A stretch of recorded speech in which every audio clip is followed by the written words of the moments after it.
Button हाथ से ही कोई भी बटन दबा, बिल्कुल जी जी वो चाहे झाड़ू पे दबा या कमल पे दबा, कमल पे ज्यादा दब गया क्या?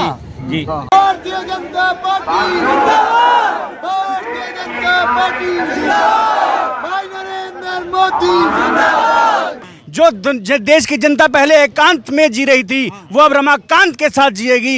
ये जी.के. शर्मा कॉमन मैन का वादा है आपसे। और ये जीत का श्रेय पूरी तरह से कार्यकर्ता को जाता है। एक एक कार्यकर्ता ने बहुत ही अच्छा योगदान दिया है। दुनिया से हटा दी एक तरह से, उसकी राजनीति खत्म हो चुकी है अब। हाथ पकड़ के या बटन दबवाते हैं आप, कभी आप वहाँ कमल सुकड़ा लेते हैं तो हाथ निकल जाता है। दिल्ली वाले जो है बिल्कुल सही है, बिल्कुल। बाकी इसने जो सत्यानाश करा है दिल्ली का 10 साल से। एक बार बता दूं, आप लोग सुन के हिल जाएगा, भाजपा कभी भी अपने अकेले दम पर बिहार में सरकार नहीं बना पाई।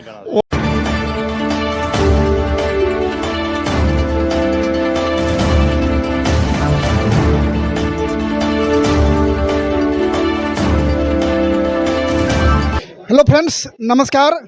आप लोगों का बहुत बहुत स्वागत है एनसीआर हलचल में। जैसा कि देख पा रहे हैं, आज जो है 8 फरवरी है और ये चुनावी माहौल संपूर्ण हो चुका है और ये आज ये रिजल्ट भी घोषित हो चुकी है। और अभी हम लोग मौजूद हैं दिल्ली के प्रदेश कार्यालय में, जो कि बीजेपी का ये कार्यालय है। और यही से मैं कुछ ऐसे व्यक्तियों से मैं थोड़ा बैठ लेता हूँ, जानने का प्रयास करता हूँ आखिर में वो व्यक्ति इस जश्न को किस तरह से मना रहे हैं और उनका क्या वक्तव्य है। तो आप लोग बने रहिए, तो मैं कुछ लोगों से बातचीत करता हूँ। तो मेरा कहने का मतलब, बटन हाथ से ही कोई भी बटन दबा, बिल्कुल जी जी वो चाहे झाड़ू पे दबा या कमल पे दबा, कमल पे ज्यादा दब गया क्या? जी बिना हाथ के सहयोग से ना वो सरकार बना पा रहे हैं, नहीं आप बना पा रहे हैं। केजरीवाल बताइए, ये क्या करिश्मा है? मैं एक बात ये है कि जो कांग्रेसी लोग थे तो उन्हें कांग्रेस में आ गए। अच्छा, बीजेपी तो वही की वही है। तो आप लोग क्या चाहते हैं, क्षेत्रीय पार्टियां खत्म हो जाए, आप ही दोनों रहे? ये चाह रहे हैं ना? बिल्कुल बिल्कुल बीजेपी का बहुत ठोस था, बीजेपी का बहुत ठोस था। हम देखिए ये चलता रहेगा और अच्छा, आप बताइए, कांग्रेस का साथ है। नहीं एक बताइए, चाय पे चर्चा, मोदी जी का चाय भी लेके आप देखेंगे? देखिए, मैं तो एक कॉमन मैन हूँ। हाँ, मेरा नाम अधिवक्ता विशाल सिंह है। कहाँ से सर आप? मैं कुंडली से हूँ, न्यू कुंडली से। ये बताइए, अभी जो है बीजेपी के जो है 27 साल बाद जो सत्ता में वापसी हुई है, इस मौके पे खुशियां आप किस तरह जाहिर कर रहे हैं और क्या बताना चाहेंगे आप? देखिए, ये बहुत ही खुशी की बात है और ये जीत हम लोगों को एक ऊर्जा भर रही है कि और भी स्टेट में, जैसे आने वाले राज्य में बिहार में जो चुनाव है उसमें भी कार्यकर्ता, वहाँ के युवा कार्यकर्ता लगेंगे जोश के साथ और हमें फिर से एक बार पूर्ण बहुमत की सरकार दिलाएंगे। ये जो चुनाव लड़ा गया वो हम माननीय प्रधानमंत्री नरेंद्र मोदी जी के नेतृत्व में ये चुनाव लड़े हैं और ये जीत का श्रेय पूरी तरह से कार्यकर्ता को जाता है। एक एक कार्यकर्ता ने बहुत ही अच्छा योगदान दिया है। स्वामी कुमार पटवा जी, दिल्ली से। सर ये बताइए, अभी बीजेपी की जो है इतनी प्रचंड जीत हुई है, उसको अपने जीत को किस तरह से जारी कर रहे हैं? सर, बीजेपी की जीत हुई है काम के ऊपर। इन्होंने काम करके दिखाया है, तब जनता ने दिया है समर्थन। सर ये बैनर लेके घूम रहे हैं, जो राम को लाए हैं हम उनको लेके आए हैं, क्या वाकई में वो जो है रामराज फिर वापसी आने वाली क्या? सर, राम राज्य देख नहीं रहे आप, दिवाली मन रही है पूरे दिल्ली में। दिवाली क्यों मन रही है कि राम राज्य आने वाला है फिर दोबारा। तो इसका लगता है कि शुरुआत जो है दिल्ली से प्रारंभ हो चुकी है। हाँ, दिल्ली से शुरुआत हो चुकी है। अच्छा ये बताइए तो अयोध्या से हो चुकी थी, अब दिल्ली तक पहुंच गई है। सर ये अपना पहले नाम थोड़ा बताइए। नीरज शर्मा, सर कहाँ से आप? दिल्ली से। सर ये बताइए, अभी आपने जो बीजेपी 27 साल बाद जो है जीत करके सत्ता में वापस आई दिल्ली में राज करने के लिए, इसको अपने इस जीत को किस तरह से देखते हैं आप? बहुत अच्छी तरीके से देखते हैं। दिल्ली वाले जो है बिल्कुल सही है, बिल्कुल। बाकी इसने जो सत्यानाश करा है दिल्ली का 10 साल से, बस वो देखा नहीं जाता था बिल्कुल भी। और बुजुर्गों की पेंशन रोक दी थी इसने, नहीं दी है। राशन कार्ड ने नहीं बनाया बिल्कुल भी। ऐसी गाड़ी चलाता रहा बिल्कुल भी, झूठ बोलता रहा सबको, मैं ये कर दूंगा, मैं वो कर रहा हूँ, यमुना को आलीशान बना दूंगा, गुजरात के वैसे कर दूंगा, ऐसा कर दूंगा, और जहरीला पानी और छोड़वा झूठ और मोदी जी का नाम लगवा दिया। सर झूठ क्या 10 साल से 2 साल के क्या ऐसे लोग राज कर रहे थे? हाँ, 10 साल से झूठ बोल बोल के राज कर रहा था ये। तो फिर आप लोगों तो यकीन किया था 10 साल से उनके ऊपर में? क्या करे, बहका रहा था, बहकाते जा रहा था। क्या यहाँ दिल्ली की जनता टाइम आया है, अब इसको ऐसी लात मारी सारा दूर पड़ा जा करके। दिल्ली की जनता क्या बहकावे आ जाती क्या? है दिल्ली की जनता बहकावे में आ जाती क्या? ये ऐसा झूठ बोलता था, आदमी सच मानता था उसको बिल्कुल ही। नतीजा मिलेगा उसका। नया इलाका बना लिया, नया इलाका बना लिया, वहाँ पे वही काम करना है। तो आपने जब आपकी अतिथियों का सोच, सम्मान आप लोग जब नहीं आपकी किए आपकी सोच ही गंदी है। आपके लिए तो नहीं आती थी, तो आपके वहाँ की जनता उनको स्वागत नहीं देखिए, वेलकम नहीं किया। वो एरिया नया हो सकता है, व्यक्ति तो पुराना है ना। अच्छा, बंदा पुराना है। बंदा तो पुराना है, व्यक्ति की सोच पुरानी है, व्यक्ति पुराना है। आगे बात है। जय श्री राम, जय राष्ट्रवाद। रामराज आ चुका है, आगे इस देश में रामराज आ चुका है। और ये मैं आपको लिखित में दे सकता हूँ, जो 14 साल का वनवास श्री राम ने निकाला, वो समय खत्म हो चुका है। मेरे राम आ चुके हैं। जो देश की जनता पहले एकांत में जी रही थी, वो अब रमाकांत के साथ जिएगी। ये जीके शर्मा कॉमन मैन का वादा है आपसे। और इस देश की जनता की अदालत सबसे बड़ी अदालत है। चलिए, आपकी पार्टी का अब चुनाव, आपकी पार्टी का अब चुनावी रथ कहाँ जाने वाला है? पहले तो महाराष्ट्र से घूम गया है, हरियाणा से घूम गया है, अब ये रथ कहाँ जा रही है? ये रथ बिहार जाएगी। बिहार बिहार में क्या करने वाले हो भाई साहब? पूरा बहुमत वहाँ भी लेना है, बिहार में भी और पंजाब में भी। वहाँ भी, हाँ, दोनों जगह लेना है। बिहार में भी आप लोग लीजिएगा? मैं स्वामी कुमार पटवा जी, हमारे मध्य प्रदेश से, तो हमारे वो है, हमारे रिश्तेदार यहाँ से है। हम दिल्ली से है, स्कूल बस्ती विधानसभा से। अच्छा, शक्कुर बस्ती में आप जिताए हैं या हराए हैं भाजपा को? हम लोग जिताए हैं। आपके विधायक कौन है? हमारे कर्नल सिंह जी। अब कर्नल सिंह जी जीत गए। हाँ, कर्नल चलिए, सिंह। उनको भी धन्यवाद, हमारी चैनल धन्यवाद दे रही है। पूरी दिल्ली के जीते हुए प्रत्याशियों को एक हमारे हार्दिक शुभकामनाएं हमारी चैनल की तरफ से। लेकिन ये बताइए, जो ये चुनावी रथ अभी वो बोल रहे थे बिहार तक जाएगा। अब ये दिल्ली से होते हुए बिहार तक जाएंगे, फिर उसके बाद बिहार की लड़ाई इतनी आसान नहीं है। नहीं हो जाएगी, हो जाएगी। हुआ है। जैसे उड़ीसा में हुआ, सबसे लड़ाई आसान था, देव मुमकिन था। ये दिल्ली कहता था मोदी जी को नहीं देंगे। आपको बता दूं, एक बार बता दूं, आप लोग सुन के हिल जाएगा, भाजपा कभी भी अपने अकेले दम पर बिहार में सरकार नहीं बना पाई। वो तो आने वाला टाइम बताएगा ना आपको। बढ़ाएगी। जब तक ये खरपतवार नष्ट नहीं होगी ना, तब तक कांग्रेस, जब तक बीजेपी का मुकाबला नहीं कर पाएगी कांग्रेस। ये खरपतवार समाप्त होगी ना, तभी। खरपतवार क्या अपने अपने प्रांतों की सोचती है, अपने अपने परिवारों की सोचती है। इस खरपतवार को नष्ट करने को अकेला चुनाव। अब तो हमें साजिश लग रहा है, हम लोगों को साजिश ये लग रहा है कि आप लोगों ने फैसला कर लिया है कि दो ही राष्ट्रीय पार्टियां रहिएगा। आप हाथ पकड़ के आप बटन दबवाते हैं। आप कभी आप वहाँ कमल सुकड़ा लेते हैं तो हाथ निकल जाता है। यही होता है ना। ध्यान होगा 71 के चुनाव में इंदिरा गांधी ने रसिया से छपा के लाए, ऐसे भी विपक्ष कहते नहीं था कि रसिया छपा के लाए, कहीं मोहर मारो बैलेट पेपर पर इंदिरा पर जाएगा। आप दिल्ली से हैं? मैं चूरू से हूँ, राजस्थान से। हाँ। तो आप दिल्ली चुनाव में आए थे क्या? हाँ। अच्छा, कि जिताने के लिए? जिताने के लिए, देखने के लिए, बताने के लिए। सर, कितना खुश हैं आज? मैं तो खुश हूँ। राजस्थान में कभी कांग्रेस और कभी बीजेपी क्यों कर देते हैं आप लोग? अभी तक वो तीसरी पार्टी आई नहीं है वहाँ। कांग्रेस जब तक जीवित है, जहाँ बीजेपी। ठीक है, अच्छा, बहुत बहुत धन्यवाद। जैसे दिल्ली के चुनाव में पहली बार जब केजरीवाल जी आए थे, इन्हीं ऑटो वालों का बहुत बड़ा सहयोग था।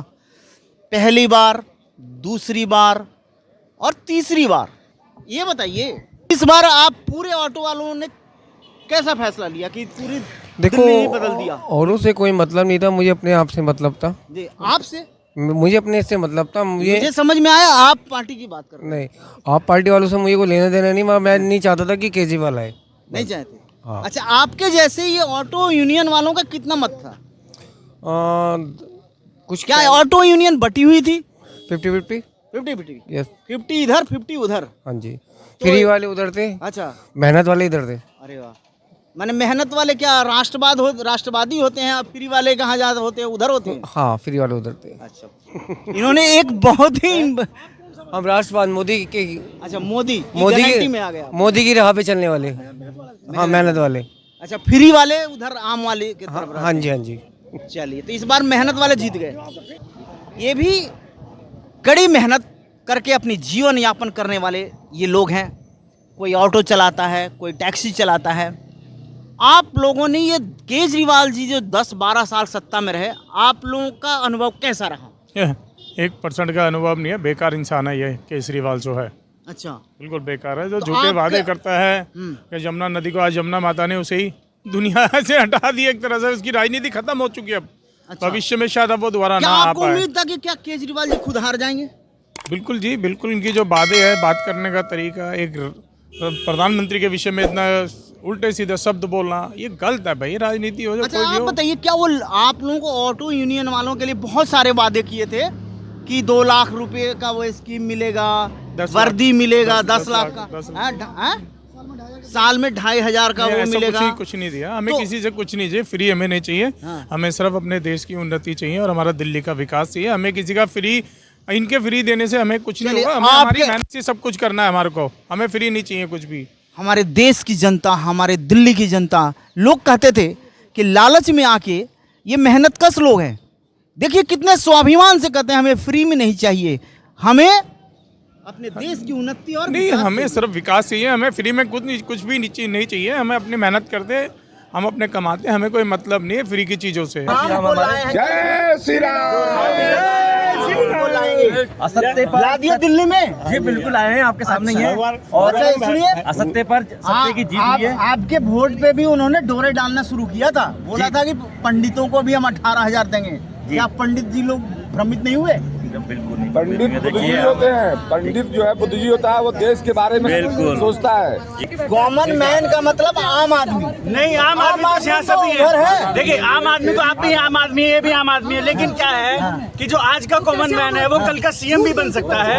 यही मैं दर्शाना चाहता हूँ कि जो आज हमारे प्रवेश वर्मा जी सीएम कैंडिडेट के उम्मीदवार हैं, ठीक है, और मनजिंदर सिरसा जी जो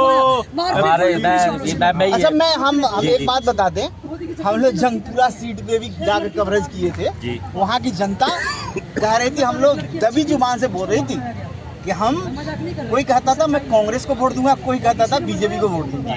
लेकिन हम लोगों ने पटपड़गंज भी जाके पड़ताल किया था।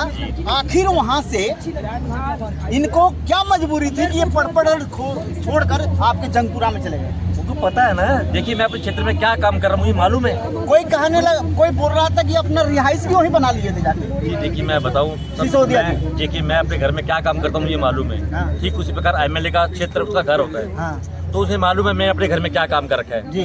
बुरा काम करेगा तो बुरा तो इतना भारी जीत का उम्मीद था। बिल्कुल बिल्कुल, हम आज सब इसी जश्न को मनाने के लिए यहाँ सब एकत्र हुए हैं और ये देखकर मुझे बहुत ही अंदर से हर्ष और उल्लास के साथ हम सब आगे बढ़ रहे हैं और मैं आशा करती हूँ कि अगले 5 साल हमारे लिए और अच्छा, 5 साल का तो आशा कर रहे हैं, 27 साल क्यों लग गया आने में? कोई बात नहीं, देखो भारी जीत जब आती है ना तो उसे समय लगता है। तो ये केजरीवाल जी जेल जाएंगे अब। वो तो कहेंगे ना, अब सोच रहे होंगे 5 साल इंतजार करके फिर कम बैक करेंगे। वो तो समय बताएगा, अभी तत्काल तो समय जेल पर छोड़ देना चाहिए। देखिए सारी चीजें समय पे आप किस विधानसभा से हैं मैम? मैं रोहिणी विधानसभा से हूँ, जहाँ से हर विजेंद्र गुप्ता जी का जीत हुआ है। बिल्कुल विजेंद्र गुप्ता जी अच्छा, तो मैं 15 में भी सीट लेकर आए थे जब बीजेपी में 3 सीट आई थी, तब भी उनकी 1 सीट आई थी। अच्छा, उनको भी कोई दायित्व मिलने का आप लोगों का उम्मीद है? बिल्कुल उम्मीद है, हम चाहते हैं कि वो उनको मिले, रेस में है वो, बिल्कुल हम उनके साथ हैं कि उनको कोई ना कोई पोर्टफोलियो मिले। ठीक है, आप कहाँ से हैं? जय श्री राम, वंदे मातरम। मेरा नाम सूरज मुद्राज हिंदू है। मैं हैदराबाद में भाजपा के लिए काम करने को आया हूँ। यहाँ पे मैं करोल बाग में गौतम कुमार दुष्यंत जी के नेतृत्व में काम किया है उनके साथ, और पहले से यहाँ पे माहौल दिख रहा था कि भाजपा जीतने वाली है, क्योंकि 27 सालों में कांग्रेस और आप पार्टी की भ्रष्टाचार से दिल्ली की जनता बहुत ही परेशान हो चुकी थी। अब जैसे कि हमने सारे वर्ग के लोगों से हमने पड़ताल किया, आज जीत में ये लोग सब आनंद हैं। अब कह रहे हैं कि ये बदलाव हमने ठाना था और करके दिखा दिया। अब आगे 5 साल हमने इस दिल्ली की बागडोर भाजपा के हाथ में सौंप दी है। अब देखते हैं अगले 5 साल भाजपा दिल्ली को कैसे, वादे जो कहती थी कि हम दिल्ली को सुनहरी बना देंगे, क्या करती है। धन्यवाद। और ये जो 27 साल के बाद जो है दिल्ली में वापसी हुई है, आप लोग अपना अनुभव ज़रूर हमारे साथ में साझा करें। मिलते हैं इस तरह के तमाम खबरों के लिए, आप लोग बने रहिए NCR हलचल साथ में। और हाँ, अभी तक यदि आप लोग हमारे इस चैनल को सब्सक्राइब नहीं किए तो सब्सक्राइब जरूर कर लिए, ताकि हम आप लोगों के लिए इस तरह के तमाम वीडियो लेते आते रहें। बहुत बहुत धन्यवाद। Thank you so much.